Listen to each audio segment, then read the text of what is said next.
Good afternoon everyone. आज हम इस वीडियो में एंटी ट्यूबरकुलर ड्रग्स को कवर करेंगे, सेम उसी तरीके से जैसे हमने पिछले वीडियो में सेफेलोस्पोरिन्स और सल्फोनामाइड्स को कवर किया था।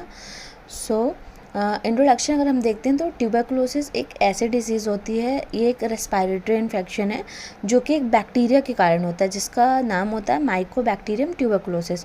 ये जैसे ही पेशेंट को इन्फेक्शन होता है तो ये स्टार्टिंग में तो लंग्स को अफेक्ट करता है, बट अगर इसका ट्रीटमेंट सही से नहीं हुआ तो ये धीरे धीरे बॉडी के दूसरे पार्ट्स को भी अफेक्ट करने लगता है। अगर हम क्लास देखें तो ये एंटी बैक्टीरियल ड्रग्स होते हैं। अब हम देखते हैं क्लासिफिकेशन में आते हैं फर्स्ट लाइन ड्रग्स और second line drugs. First line drugs ऐसे ड्रग्स होते हैं जो हम स्टार्टिंग में देते हैं, मतलब कि जैसे डायग्नोस हुआ कि पेशेंट को टीबी है तो जो ड्रग्स हम देंगे वो फर्स्ट लाइन ड्रग्स होंगे। अब इसमें भी दो टाइप है, एक होता है बैक्टीरिसाइडल और दूसरा होता है बैक्टीरियोस्टैटिक्स। बैक्टीरिसाइडल का मतलब क्या होता है कि ऐसे ड्रग्स जो कि बैक्टीरिया को किल कर देते हैं उनको हम बैक्टीरिसाइडल बोलते हैं।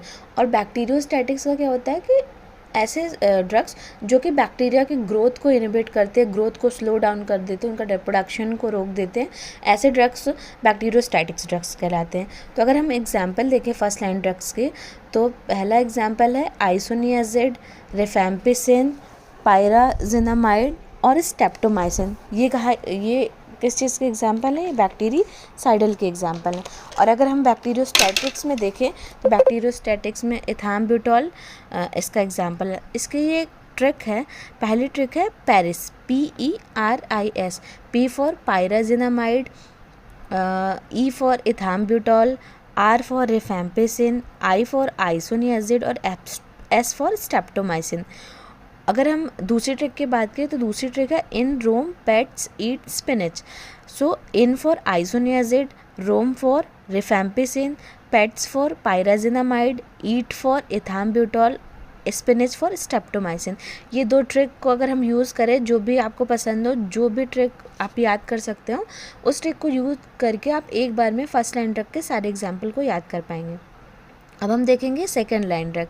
सेकेंड लाइन ड्रग में कौन कौन से हैं? लिवोफ्लॉक्सिन, मॉक्सीफ्लॉक्सिन, लिनेज़ोइड जिसको हम लाइनॉक्स बोलते हैं, इथियोनामाइड। इसमें और भी एग्जाम्पल जिनको मैंने लिस्ट किया पर मैं उनके नाम नहीं ले रही हूँ। देखेंगे आइसोनियाजिड के बारे में। आइसोनियाजिड को शॉर्ट फॉर्म में INH भी बोलते हैं। INH जो है बहुत ही चीपेस्ट और इफेक्टिव ड्रग है जो कि प्राइमरी एंटी ट्यूबरकुलर ड्रग है। जैसे ही हमें डायग्नोस होता है कि पेशेंट को टीबी है तो हम INH स्टार्ट करते हैं। INH जो होता है जो बेसिलाई रैपिडली ग्रोथ करती है उनको किल कर देता है और जो रेस्टिंग फेज में होती है उनकी ग्रोथ को ही रोक देता है। अगर हम इसका मैकेनिज्म ऑफ एक्शन देखें तो जैसे एक पेशेंट है, उसको टीबी है, उसको माइकोबैक्टीरियम का इन्फेक्शन है। जो माइकोबैक्टीरियम होता है उसका जो सेल वॉल होता है वो माइकोलिक एसिड से बना होता है।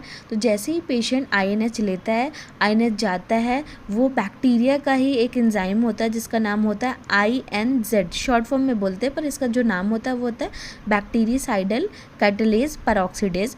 वो उसको यूज़ करके एक्टिव फॉर्म में कन्वर्ट हो जाता है। इनिशियली INH जो होता है एक प्रो ड्रग होता है। प्रो ड्रग का मतलब ऐसा होता है कि वो इनएक्टिव फॉर्म में होता है। वो इनएक्टिव फॉर्म में जैसे ही पेशेंट INH को लेता है वो बैक्टीरिया का ही एंजाइम यूज़ करके खुद को एक्टिव फॉर्म में कन्वर्ट करता है। एक्टिव फॉर्म में कन्वर्ट होने के बाद वो बैक्टीरिया के ही एंजाइम से बाइंड करता है, जैसे कि ACP एंजाइम। बाइंड करने के बाद वो इंटरेक्ट करता है INH जीन। INHA जीन क्या होता है? वो फॉलिक एसिड बनाता है जिसके कारण सेल वॉल का माइकोलिक एसिड बन पाता है। तो वो जाता है, उसके साथ इंटरेक्ट करता है और उस प्रोसेस को इनहिबिट कर देता है। उस प्रोसेस को इनहिबिट करने के कारण क्या होता है कि जो माइकोलिक एसिड सिंथेसिस की प्रोसेस होती है वो भी इनहिबिट हो जाती है, सेल वॉल वीक हो जाती है और बैक्टीरिया की डेथ हो जाती है। सो ये है ओवरऑल INH का मैकेनिज्म ऑफ एक्शन। अब हम देखेंगे फार्माकोकाइनेटिक्स। INH जो होता है वो कम्प्लीटली ओरली एब्जॉर्ब होता है, penetrates in all tissues.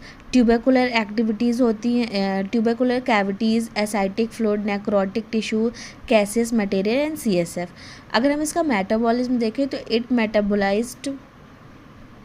Metabolised by acetylation and this is genetically determined. अब हम देखेंगे कि INH लेने के कुछ एडवर्स इफेक्ट भी होते हैं, तो वो कौन कौन से होते हैं। पहला होता है पेरिफेरल न्यूराइटिस, दूसरा होता है हेपेटाइटिस। हेपेटाइटिस मोस्टली कॉमन होता है जो पेशेंट बहुत ज़्यादा अल्कोहलिक लेते हैं उनमें। जो बूढ़े पेशेंट होते हैं। थर्ड है CNS टॉक्सिसिटी। CNS टॉक्सिसिटी में भी क्या क्या मेन है, एक है साइकोसिस और दूसरा है सीज़र। साइकोसिस एक साइकेट्रिक डिजीज़ है और सीज़र एक सीज़र जिसको हम नॉर्मल भाषा में मिर्गी का दौरा बोलते हैं वो होता है। फिर होता है एनोरेक्सिया, मतलब भूख नहीं लगता। फिर होता है gastrointestinal discomfort, fever, allergic reaction. ये सारे एडवर्स इफ़ेक्ट हैं INH के। अब हम देखेंगे रिफैम्पिसिन जो कि दूसरा फर्स्ट लाइन ड्रग है उसके बारे में। रिफैम्पिसिन जिसको हम रिफैम्पिन भी बोलते हैं, is a semi synthetic derivation of rifamycin. हम रिफैम्पिसिन को रिफामाइसिन 3 में से कुछ भी बोल सकते हैं। An antibiotic obtain from streptomyces mediterranei. ये एक ऐसा एंटीबायोटिक होता है जो कि स्टेप्टोमाइसिस मेडिटेरनी से ऑब्टेन किया जाता है। ये बैक्टीरिसाइडल होता है, मतलब ये बैक्टीरिया को किल करता है डायरेक्ट, उसकी ग्रोथ को नहीं रोकता। अगर हम इसका मैकेनिज्म ऑफ एक्शन देखें तो जैसे ही पेशेंट रिफैम्पिसिन लेता है, रिफैम्पिसिन पेशेंट की बॉडी में जाके बाइंड बीटा सब unit of DNA dependent RNA polymerase. Bacteria के जो बीटा सब unit of DNA dependent RNA polymerase उसके साथ जाके बाइंड कर लेता है। उसके साथ बाइंड करने के बाद क्या होता है कि ये RNA सिंथेसिस को इनहिबिट करेगा। जैसे ही RNA नहीं बनेगा तो डायरेक्ट सेल डेथ हो जाती है, जो कि एक बैक्टीरिसाइडल प्रॉपर्टी है, सेल डेथ कर देता है। अब हम देखेंगे रिफैम्पिसिन की फार्माकोकाइनेटिक्स।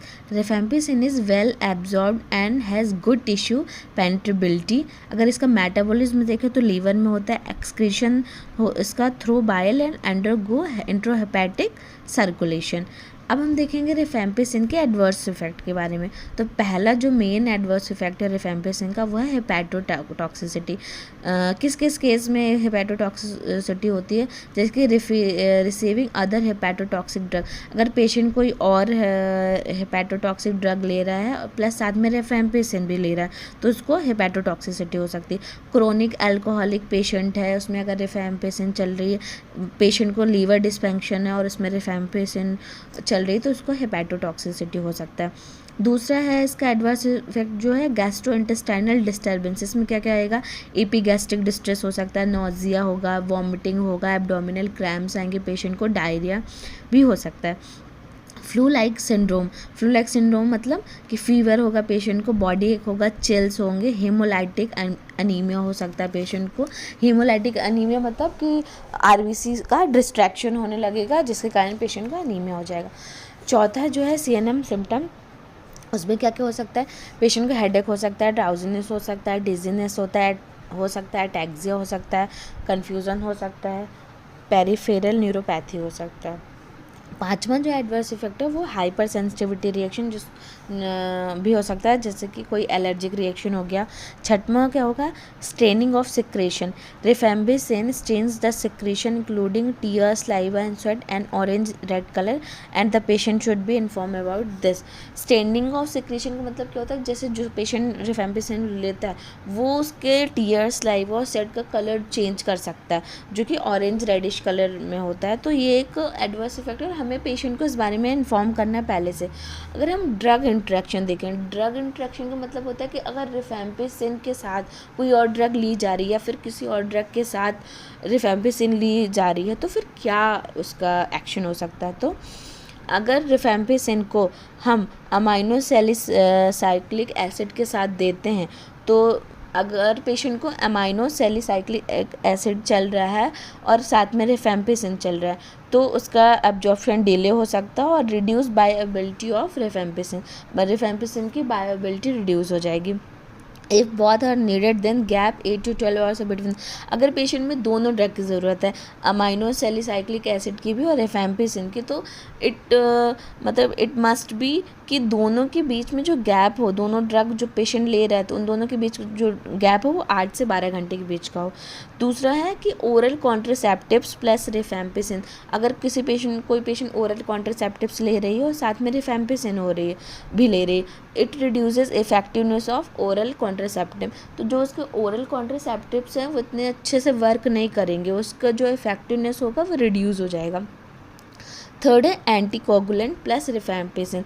अगर किसी पेशेंट को एंटीकोगुलेंट चल रहे हैं और साथ में रिफैम्पिसिन चल रहे हैं तो एंटीकोगुलेंट ड्रग का जो इफेक्टिवनेस है वो डिक्रीज़ हो जाएगा। अब हम देखेंगे रिफैम्पिसिन की यूजेस क्या है, किस किस केस में हम उसको ले सकते हैं। तो सबसे पहला तो वही है कि TB plus atypical mycobacterial infection में ले सकते हैं। दूसरा होता है लेप्रोसी, लेप्रोसी पे भी हम रिफैम्पिसिन ले सकते हैं। उसका डोज क्या होता है 600 mg once monthly supervised, 600 mg once पूरे मंथ में एक टैबलेट देते हैं जो कि हमें सुपरवाइज करना है। A single dose of 1500 mg can kill 99% of the lepra bacilli. हम अगर रिफैम्पिसिन का सिंगल डोज 1500 mg का देते हैं तो वो 99% लेप्रा बेसिलाई को किल कर सकता है।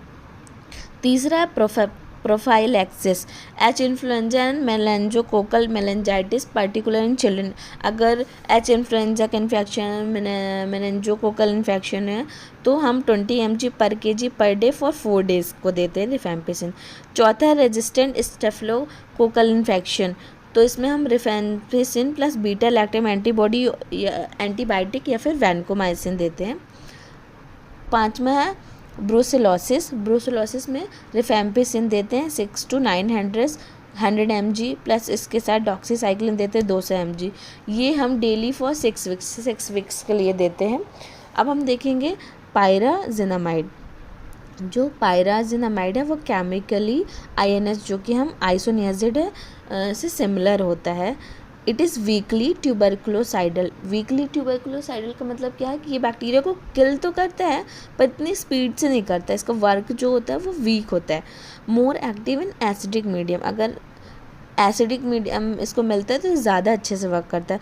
It is more lethal to intracellularly locate bacilli and to those at site showing an inflammatory response. pH is acidic at both these locations. अब हम इसका अगर मैकेनिज्म ऑफ एक्शन देखें तो ये सेम INH जैसा वर्क करता है, ये भी माइकोलिक एसिड के सिंथेसिस को इनहिबिट करता है। फार्माकोकाइनेटिक्स देखें तो absorbed orally, widely distributed, metabolised in liver and excreted in urine. इसका अगर हम एडवर्स इफेक्ट देखें तो हेपेटोटॉक्सिसिटी हो जाएगी, हाइपर यूरिकेमिया हो जाएगा, एब्डोमिनल डिस्ट्रेस हो जाएगा, एथरेजिया हो जाएगा, फ्लैशिंग हो जाएगा, लॉस ऑफ डायबिटीज़ कंट्रोल हो जाएगा और फीवर हो जाएगा। अब फर्स्ट लाइन ड्रग का जो लास्ट ड्रग है वो है स्थाम्ब्यूटल। मतलब स्थाम्ब्यूटल जो है कि बैक्टीरियोस्टैटिक ड्रग है, उसके बारे में देखेंगे। तो ट्यूबरकुलोस्टैटिक्स है, मतलब ये बैक्टीरिया को किल नहीं करता, उसकी ग्रोथ को रोकता है, उसके रिप्रोडक्शन प्रोसेस को रोक देता है। Fast multiplying bacilli are more susceptible. अगर हम इसका मैकेनिज्म ऑफ एक्शन देखें तो it inhibits the incorporation of mycolic acid into the mycobacterial cell wall by inhibit certain enzyme involve in it. Basically इसका भी एक्शन वही है कि ये माइकोलिक एसिड के सिंथेसिस को इनहिबिट कर देता है। अगर हम इसका एडवर्स इफेक्ट देखें, एडवर्स इफेक्ट क्या है, loss of visual activity, colour vision, hyperuricemia, ये इसका एडवर्स इफेक्ट है। ये बहुत ही इम्पॉर्टेंट एडवर्स इफेक्ट है जो है लॉस ऑफ विजुअल एक्टिविटी। अब हम देखेंगे स्ट्रेप्टोमाइसिन जो कि लास्ट ड्रग है। स्ट्रेप्टोमाइसिन जो होता है ट्यूबरकुलोसाइडल होता है, acts only on extracellular bacilli because of poor penetration into cells. It penetrates tubercular cavities but does not cross to the CSF and has poor action in acidic medium. Acidic medium में इसका poor action है, CSF को cross नहीं कर पाए। Streptomycin में जो सबसे ज़्यादा ध्यान रखने वाली चीज़ ये है कि it has to be given IM, intermuscular ही हमें इसको देना है। अब हम देखेंगे कि जो ओवरऑल जब हम एंटी ट्यूबरकुलर ड्रग्स को एडमिनिस्टर करते हैं पेशेंट को देखें तो उसमें रोल ऑफ नर्स क्या होता है। तो अगर हम INH is contraindicated in liver disease, तो ये एक नर्स को याद रखना है कि अगर किसी पेशेंट को लीवर डिजीज़ है तो उसमें हमें INH नहीं देना। For active TB direct observation therapy, जिसको डॉट्स थेरेपी बोलते हैं, is done to ensure compliance. Take INH on empty stomach 1 hour before meal और 2 hour बिफोर मील। INH जो होता है एम्प्टी स्टमक लेना या तो 1 घंटे खाने के पहले या 2 घंटे खाने के बाद। Monitor for tingling, numbness, burning, pain related to pyridoxine, vitamin B6 deficiency. Monitor liver function test and instruct patient to avoid alcohol. So ये सब कुछ था एंटी ट्यूबरकुलर ड्रग्स के बारे में। इसमें मैंने फर्स्ट लाइन ड्रग्स को पूरी तरीके से एक्सप्लेन किया है। Thank you so much.